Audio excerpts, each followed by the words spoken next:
De retour dans les bureaux de vote un an plus tard, la deuxième circonscription des Yvelines a connu en mars 2016 une législative partielle suite à la démission de Valérie Pécresse, élue à la présidence de la région Île-de-France.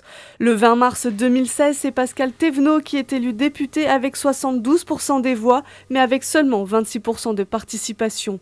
L'élu Les Républicains remet son mandat en jeu avec l'étiquette de favori. La circonscription est traditionnellement ancrée à droite.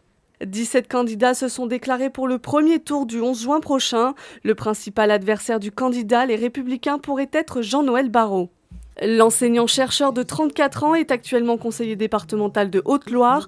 À la rentrée prochaine, il rejoindra le campus HEC de Jouy-en-Josas. Le candidat est investi pour cette législative par La République En Marche, parti d'Emmanuel Macron. Mais celui qui pourrait ravir des voix à Pascal Thévenot, c'est Pascal Poirot. Le candidat d'hiver droite est soutenu par le Parti chrétien-démocrate. Il se présente pour la première fois. Lors de la partielle de 2016, Benjamin Lacombe, soutenu lui aussi par le PCD, avait obtenu 9,56% des suffrages.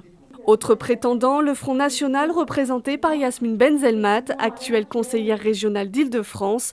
Le parti espère réitérer le score de 2016 où il était arrivé 4e et avait obtenu 9,38% des voix. À noter que dans cette circonscription, le Parti socialiste a trouvé un accord avec Europe Écologie Les Verts et le Parti radical de gauche pour ne présenter qu'un seul candidat, et c'est l'avocat Tanguy Ruellan qui a été choisi. Nouveau parti créé lors de la présidentielle, France Insoumise a aussi son candidat. L'écrivain, metteur en scène et acteur Marc Soriano est un fidèle de la première heure de Jean-Luc Mélenchon.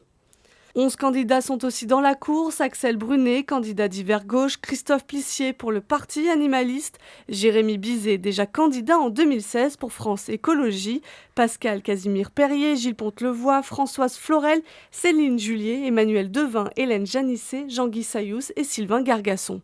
Le 11 juin prochain, plus de 85 000 inscrits sont appelés à glisser leur bulletin dans l'urne.